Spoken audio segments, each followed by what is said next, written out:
Alright, so in the last lecture we stopped where I was just beginning to discuss the rank of the matrix, and what I told you is that rank of a matrix helps us decide how many solutions there are for a set of equations. So let's start with an example. So last video we stopped with this example, so let's look at this again. We have these three set of equations, right? This set of three equations: 2x minus z equals 2, 6x plus 5y plus 3z equals 7, 2x minus y equals 4. Okay, so what we want to first do as a first step would be to write it down in the form of a matrix equation. Okay, so we have the coefficients of these variables x, y and z written in terms of one matrix. Then the coefficients themselves are a vector of order 3 cross 1. Then the final right hand side of the equal to sign is another vector. So like I had already mentioned, so multiplying a 3 cross 3 matrix with a 3 cross 1 vector, right, will give you a 3 cross 1 vector, and that will be basically the order of the left hand side and the right hand side need to be the same. Okay, so only if you maintain that can you do matrix multiplication, or you can solve any equation. So that's just the first step. So we can write it as m dot r equals k, right, or we can write it in the form of a summation of j over j which goes from 1 to 3, mij into rj equals ki. So I goes from 1 to 3, m dot r will give k. Okay, so here we know that there are three unknowns x, y and z, and there are three equations. Okay, but just because there are three equations and we have three unknowns, it doesn't guarantee that we will get the solutions, because if the equations themselves are not independent of each other, right, then we may not get a solution. So we have to first check, okay, does this set of equations contain a solution? Okay, so how do we check that? And that is where the rank of a matrix comes in.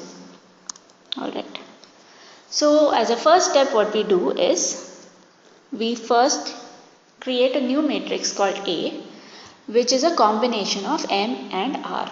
Okay, so we have a new matrix combination of M and R, which is A. So we just write it down, right? So M is basically this entire region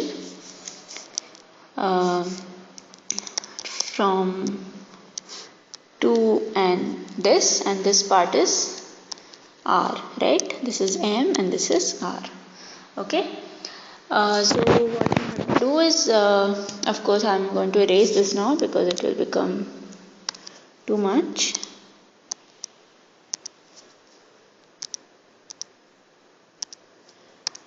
Okay, so this is our combined matrix. Okay, so what we have to do is we have to reduce the rows, meaning that we have to create as many zeros as possible in this matrix, in this combined matrix A. Okay, so the way to create the zeros is basically by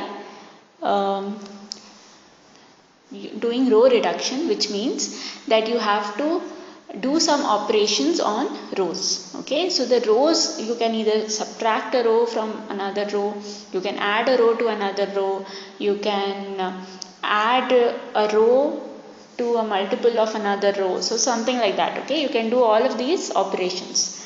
So let's see how we can do this, and later on I'll tell you what are the allowed operations, but just let's go through this example first. So this is our first combined matrix A. Okay, alright, so what we'll do is we'll try to eliminate as many elements from these rows as possible. So the first thing we can do is this 2 and 2 are common, so we can try to eliminate the 2. So what we can do is we can change the row R3 to now be R3 minus R1. Okay, so if we do R3 minus R1, we'll get 2 minus 2 0, minus 1 minus 0 minus 1, 0 minus or minus 1 will give 1, and 4 minus 2 will give us 2.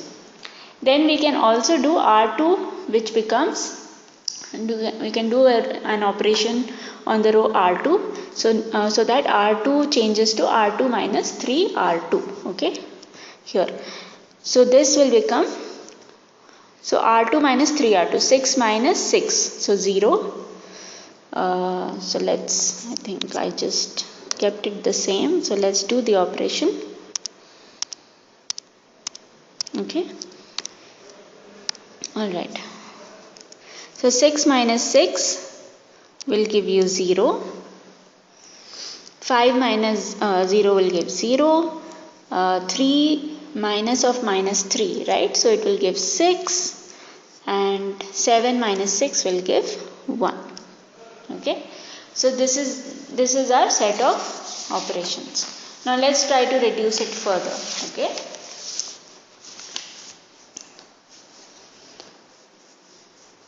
So what can we do?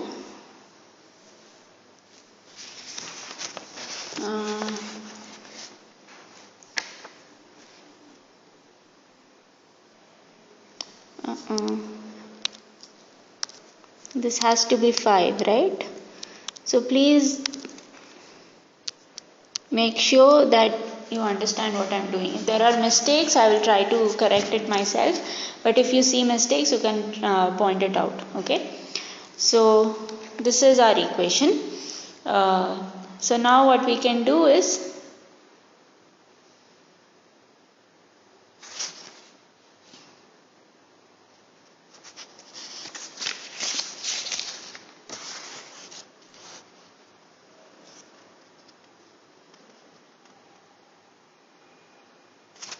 okay, now in the next equation,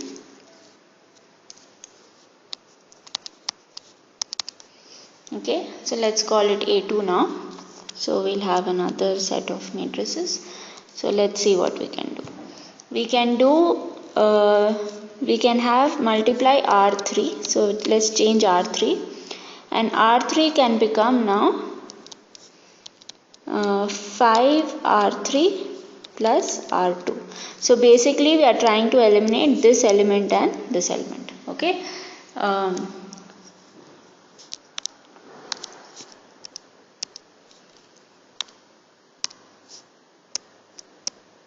Okay, so we are trying to eliminate this lower element. Okay, so let's see. So how can we do that?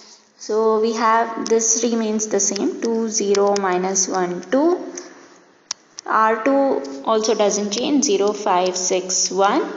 R3 will change. So minus 5 plus 5 will become 0.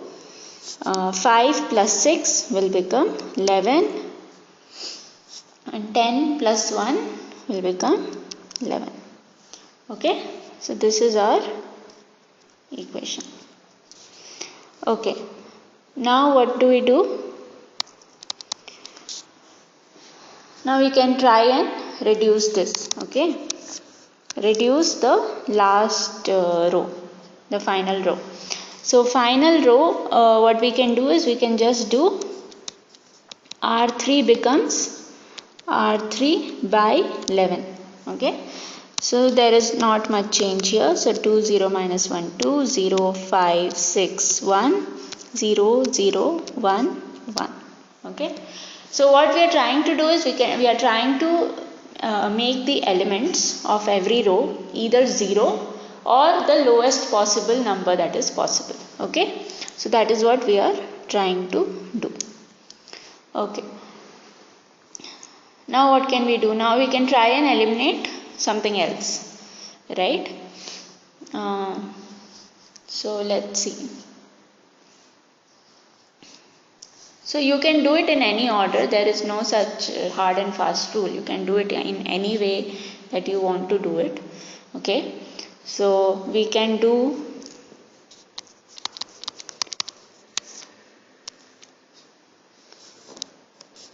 okay, so let's see what we can do.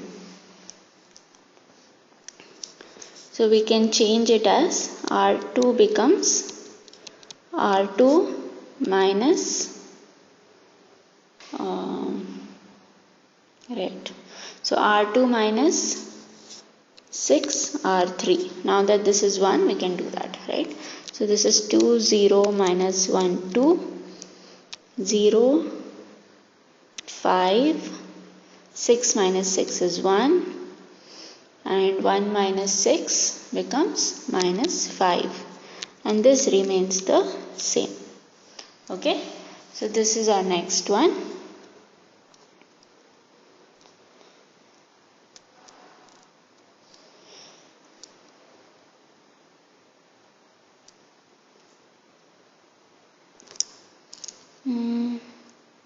So this is 6 minus 6, right? So this is 0. Alright. So next what we can do is, okay, let's go to the next page. So we have, so what was it? So now what we can do is, we can do R2 becomes R2 by 5, right? We can try and eliminate this. Alright. Okay. So we have A5 is equal to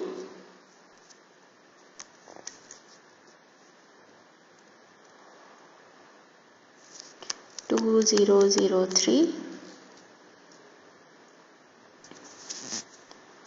0 1 0 minus 1 0 0 1 1. Okay, now let's see. Okay, so we have reduced this row to only ones, this row to only ones, and now the first row is remaining, right?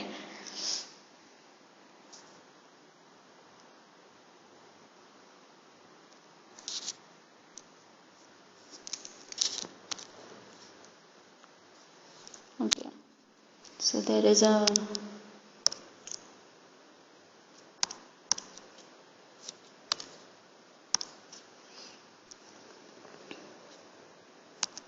minus 1 2. Okay, so this is our matrix from that. Alright, so now what we can do is, we can try to eliminate this first row, right? Basically this first row. So the easiest thing to do would be to just add, right? R1 can become R1 plus R3. Okay, so we'll have 2 0 0 3 0 1 0 minus 1 0 0 1 1. Alright, now A7, right? Now the easiest thing to do would be R1 going to R1 by 2. Alright, so you'll have 1 0 0 3 by 2 0 1 0 minus 1 0 0 1 1. Okay, so this is your final matrix. Alright, why is it the final matrix? Because you have reduced it to the lowest possible values, right? We can't really reduce it further. Okay, so this is reduced to the lowest possible value. So now let's see, if this is the final matrix, then we can combine it as, so A7 is, let's call this M1 dot, so M1 and R, right? R1, let's call it M1 and R1. So we can calculate, so we can see what is M1. M1 is nothing but the first 3 columns of this matrix, right? So what are the first 3 columns? 1 0 0 0 1 0 0 0 1. Okay, and R1.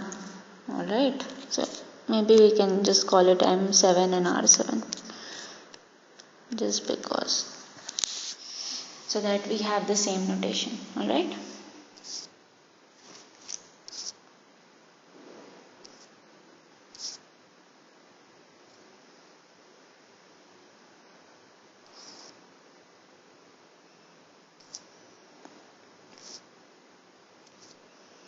alright, so R7 is nothing but 3 by 2 minus 1 and 1. So what we have to do is two things. We have to see how many reduced rows are there in the final A7. Okay. Number of reduced rows in A7 and number of reduced rows in M7. Okay, so how many reduced rows are in A7? If you look at A7, you will have, right? So there are 1, 2 and 3 rows, right? 3 rows, you cannot reduce it more than that. If any of the rows had all the elements as 0, right? If suppose this last row had all elements 0, then you could call that this A7 had only 2 rows. Okay, but since none of the rows are such where all the elements are 0, then the number of reduced rows is basically 3. And the number of reduced rows in M7 is also 3. Okay, so here the number of reduced rows, right? Number of reduced rows, this is nothing but rank. Okay, so basically we have rank of A is 3, rank of M is 3. Okay, now we have found out what the rank is, but we still don't know what is the number of solutions. Okay, or we don't know like if the solution exists. Okay, so now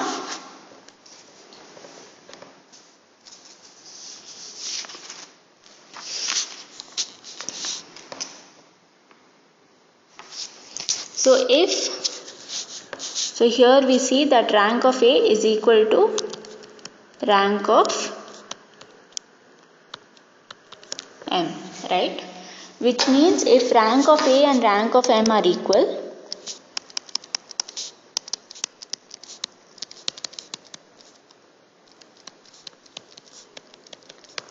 then solution exists. Okay, then we know that solution exists. Alright, so this is the way that we find the rank.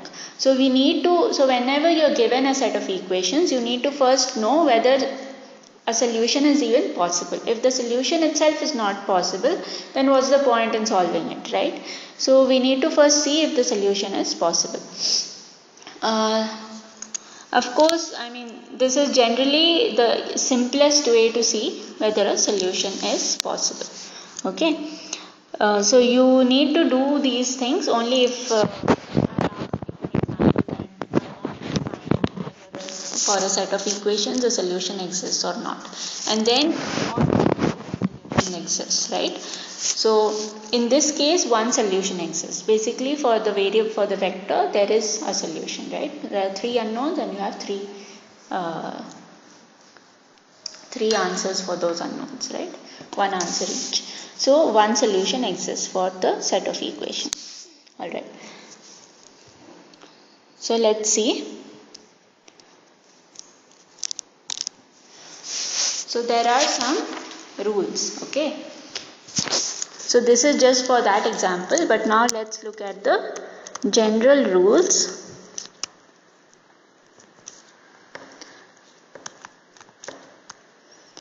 for determining the number of solutions. Alright, okay, so the first rule is, there are 3 conditions basically, and depending on the conditions that you find, you can say whether how many solutions there are and whether the solution exists or not. Alright, so 1, if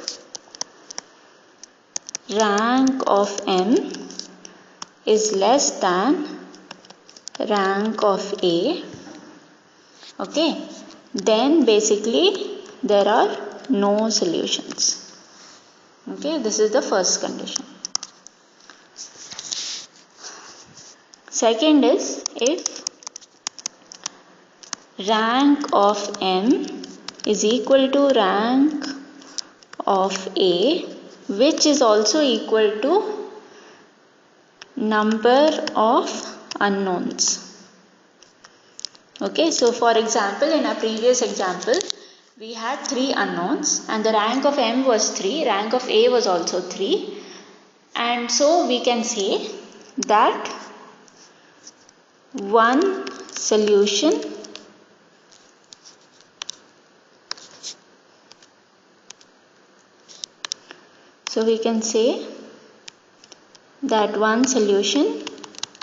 exists. Okay. Then 3. So of course now you can guess the third condition, right? So if rank of M is equal to rank of A, but it is not equal to number of unknowns. Okay.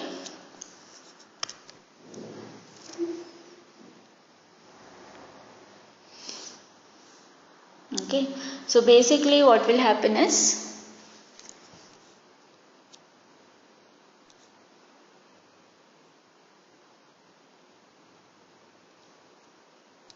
okay, then you will have, so not just that it is not equal to the number of unknowns, but also that it is less than, right? So rank of A, so basically it means rank of M is equal to rank of A, but it is less than the number of unknowns. Okay, so this is what will happen. In that case, you will have infinite number of solutions. Okay, so these are the rules. So if you look at this table, right, if you look at these conditions, then you can figure out whether the set of equations, so you have to find the rank of the combined matrix A, you have to find the rank of the original matrix of coefficients, which is M, and then you have to compare the two ranks. So if the rank of M is less than rank of A, then there are no solutions. If rank of M is equal to rank of A and it is also equal to the number of unknowns, then one solution exists. And if rank of M is equal to rank of A, but this number is less than the number of unknowns. So for in our last example, suppose of course the number of unknowns are 3, but suppose our rank of M and rank of A were both 2. Basically there are only 2 reduced rows. In that case, we would have infinite number of solutions. Okay, all right. So now that we have seen this, we also need to know what are the rules or allowed operations for row reduction. Okay, so let's go.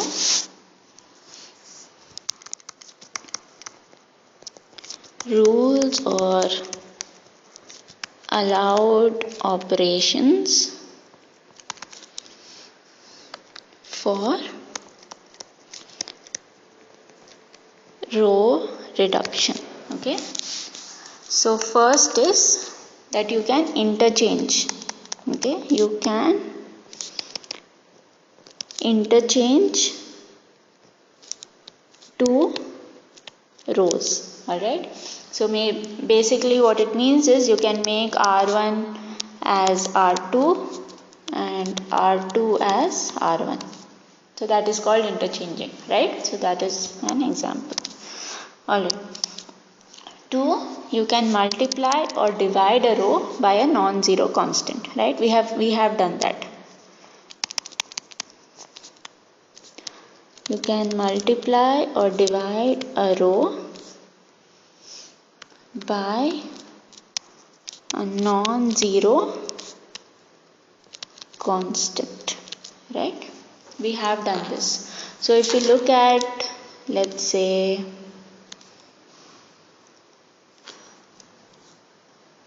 here, right, what did we do? We divided a row by a constant, right? So we did do that. Okay.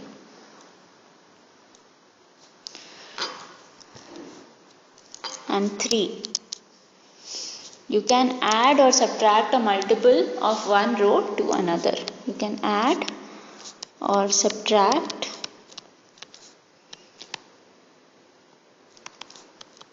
a multiple of one row to another.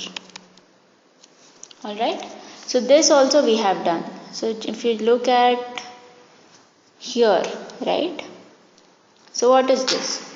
We have subtracted a multiple of R3, right? We have multiplied R3 by 6 and subtracted it from R2, right? So this is exactly the third rule that I mentioned here. Okay. Alright. So this is your rules. Okay. If you follow these rules, so you can do any set of operations, follow these rules and then perform your row reduction. Okay. So finally, after doing these rules, after performing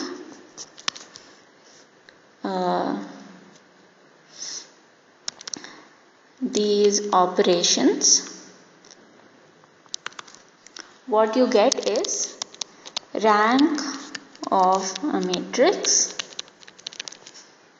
alright, which is nothing but number of non-zero rows after row reduction.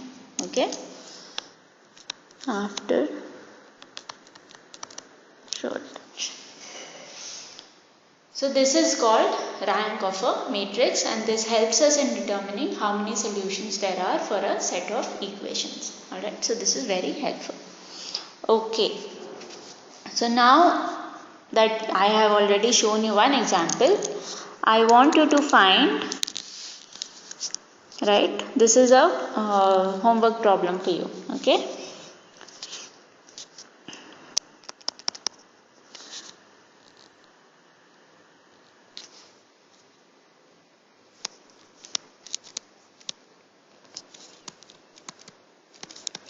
So find how many solutions there are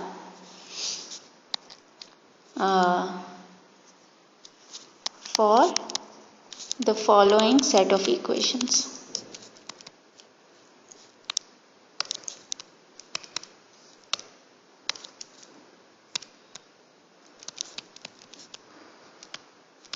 For the following set of equations. Okay. So this is the set x plus 2y minus z is equal to 4, 2x minus z equals 1, x minus 2y equals minus 3.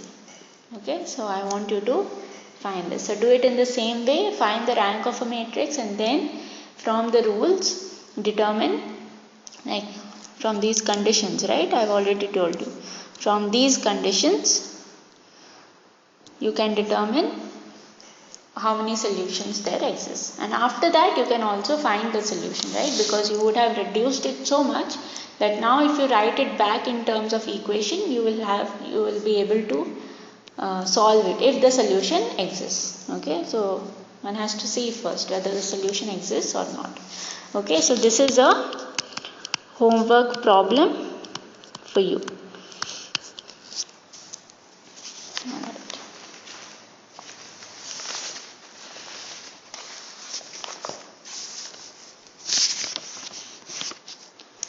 So let's move on to something else now.